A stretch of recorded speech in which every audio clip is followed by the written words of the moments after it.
రాష్ట్రంలో ఎప్పుడూ జరగని విధంగా మొట్టమొదటిసారిగా నా అక్క చెల్లెమ్మల పిల్లలు ఎలా చదువుతూ ఉన్నారు, నా అక్క చెల్లెమ్మల పిల్లలకు బ్రహ్మాండమైన భవిష్యత్తు ఇవ్వాలి అని అంటే ఏం చెయ్యాలి అన్న ఆలోచనలు జరిగినది కేవలం ఈ 59 నెలల కాలంలోనే. మొట్టమొదటిసారిగా నాడు నెడుతో బాగుపడ్డ గవర్నమెంట్ స్కూళ్ళు, గవర్నమెంట్ బడులలో ఇంగ్లీష్ మీడియం, బడిలలో 6వ తరగతి నుంచి ప్రతి క్లాస్ రూమ్లోనూ డిజిటల్ బోధన, 8వ తరగతికి పిల్లలు వచ్చేసరికి పిల్లల చేతుల్లో ట్యాబులు, మొట్టమొదటిసారిగా గవర్నమెంట్ బడి పిల్లల చేతుల్లో బైలింగ్వల్ టెక్స్ట్ బుక్స్, అంటే ఒక పేజీ ఇంగ్లీషు మరో పేజీ తెలుగు. మొట్టమొదటిసారిగా 3వ తరగతి నుంచే పిల్లలకు టోఫుల్ క్లాసులు, మొట్టమొదటిసారిగా 3వ తరగతి నుంచే సబ్జెక్ట్ టీచర్లు, మొట్టమొదటిసారిగా మన పిల్లలకు ఇంగ్లీష్ మీడియంతో మొదలెడితే ఐబీ దాకా ప్రయాణం మొట్టమొదటిసారిగా జరుగుతూ ఉంది. మొట్టమొదటిసారిగా బడులు తెరిచేసరికి పిల్లలకు విద్యా కానుక, మొట్టమొదటిసారిగా బడులలో పిల్లలకు గోరుముద్ద, పిల్లలను బడికి పంపే తల్లులకు గతంలో ఎప్పుడూ చూడనట్టుగా పిల్లలను బడికి పంపే తల్లులకు ప్రోత్సహిస్తూ ఓ అమ్మ ఒడి, మొట్టమొదటిసారిగా ఎప్పుడూ చూడని విధంగా పెద్ద చదువులకు పూర్తి అండనిస్తూ ఏ పిల్లాడు కూడా అప్పుల పాలయ్యే పరిస్థితి రాకూడదు, ఏ తల్లి తండ్రి తమ పిల్లల కోసము తమ చదువుల కోసం ఇబ్బంది పడే పరిస్థితి రాకూడదు అని మొట్టమొదటిసారిగా ఇంజనీరింగ్ చదువుతా ఉన్న పిల్లలకు, డాక్టర్ చదువుతా ఉన్న పిల్లలకు, డిగ్రీలు చదువుతా ఉన్న పిల్లలకు ఈరోజు రాష్ట్రంలో ఏకంగా 93% మంది పిల్లలు ఈరోజు పూర్తి ఫీజు రీయింబర్స్మెంట్తో ఈరోజు జగనన్న విద్యా దీవెన, జగనన్న వసతి దీవెన ఈరోజు మన పిల్లలకు, నా అక్క చెల్లెమ్మలకు ఈరోజు అందిస్తూ ఉన్నాం. మొట్టమొదటిసారిగా పెద్ద చదువులలో, ఆ డిగ్రీలలో ఈరోజు ఇంటర్నేషనల్ యూనివర్సిటీస్తో ఆన్లైన్ సర్టిఫైడ్ కోర్సులను ఈరోజు తీసుకొచ్చా ఉన్నాం. మొట్టమొదటిసారిగా ఈరోజు డిగ్రీలలో మ్యాండేటరీ ఇంటర్న్షిప్ తీసుకొచ్చే కార్యక్రమం ఈరోజు జరుగుతూ ఉంది. నేను అడుగుతా ఉన్నా, ఇంతగా పిల్లల చదువుల మీద ధ్యాస పెట్టిన ప్రభుత్వం గతంలో ఎప్పుడైనా జరిగిందా అని అడుగుతా ఉన్నాడు మీ బిడ్డ. జరిగిందా అన్నా? అక్క జరిగిందా? తమ్ముడు జరిగిందా? చెల్లెమ్మ జరిగిందా?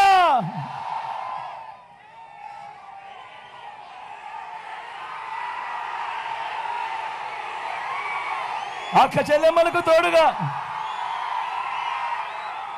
అక్క చెల్లెమ్మలకు అండగా గతంలో ఏ ప్రభుత్వము కూడా నా అక్క చెల్లెమ్మలు ఎలా ఉండారు, ఆ అక్క చెల్లెమ్మల కుటుంబాలు ఎలా ఉన్నాయని ఏ రోజు ఆలోచన చేయలేదు. మొట్టమొదటిసారిగా చరిత్రను మారుస్తూ నా అక్క చెల్లెమ్మలకు అండగా, నా అక్క చెల్లెమ్మలకు తోడుగా, ఆ అక్క చెల్లెమ్మలకు ఓ ఆసరా, ఆ అక్క చెల్లెమ్మలకు ఒక 0 వడ్డీ, నా అక్క చెల్లెమ్మలకే ఓ చేయూత, నా అక్క చెల్లెమ్మలకే ఓ కాపు నేస్తం, నా అక్క చెల్లెమ్మలకే ఓ ఈబీసీ నేస్తం, నా అక్క చెల్లెమ్మల పేరిట ఏకంగా 31 లక్షల ఇళ్ల పట్టాలు నా అక్క చెల్లెమ్మల పేరిట రిజిస్ట్రేషన్. అందులో కడుతా ఉన్న 22 లక్షల ఇళ్ల నిర్మాణం నా అక్క చెల్లెమ్మల పేరిటే. నేను అడుగుతా ఉన్నా, ఇంతగా అక్క చెల్లెమ్మను పట్టించుకొని ఆ అక్క చెల్లెమ్మల కోసం ఇన్ని పథకాలు తీసుకొచ్చిన ప్రభుత్వం గతంలో ఎప్పుడైనా ఉందా అని అడుగుతా ఉన్నాడు మీ బిడ్డ. ఏమన్నా గతంలో ఈ పథకాలు ఉన్నాయా అన్నా? అక్క ఈ పథకాలు పథకంలో ఉన్నాయా? చెల్లెమ్మ ఈ పథకాలు గతంలో ఉన్నాయా?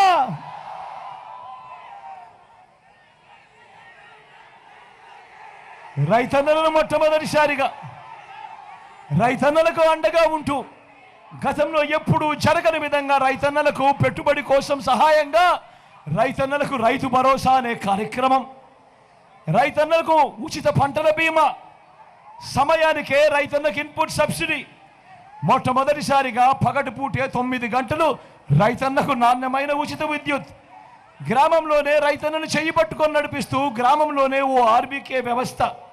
నేను అడుగుతా ఉన్నా, ఇన్నిన్ని పథకాలతో రైతన్నను చెయ్యి పట్టుకొని నడిపించే కార్యక్రమం గతంలో ఎప్పుడైనా జరిగిందా అని అడుగుతా ఉన్నాను మీ బిడ్డ.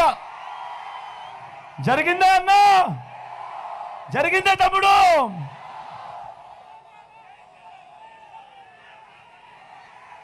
స్వయం ఉపాధికి అండగా ఎప్పుడూ కూడా రాష్ట్రంలో చూడని విధంగా ఈరోజు సొంత ఆటోలు, సొంత టాక్సీలు నడుపుకుంటా ఉన్న డ్రైవర్ అన్నదమ్ములు, వాళ్ళ కుటుంబాలను వాళ్ళు పోషించుకుంటా ఉన్న వాళ్లకు అండగా స్వయం ఉపాధికి తోడుగా వాళ్లకు ఓ వాహన మిత్ర, నేతన్నలకు ఓ నేతన్న నేస్తం, మత్స్యకారులకు ఓ మత్స్యకార భరోసా,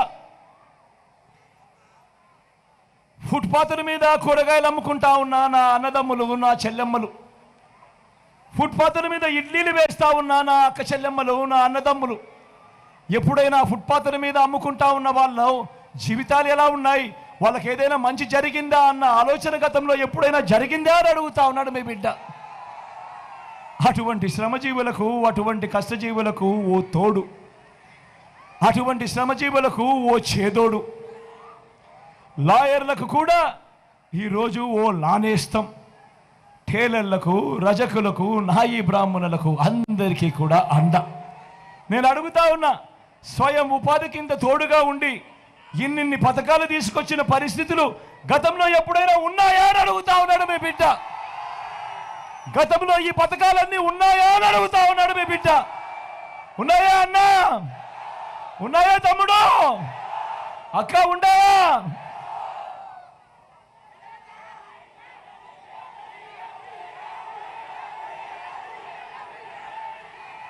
ఏ పేదవాడు కూడా వైద్యం అందని పరిస్థితిలోకి ఏ పేదవాడు ఉండకూడదు. వైద్యం కోసం అప్పుల పాలయ్యే పరిస్థితి ఏ పేదవాడికి రాకూడదు.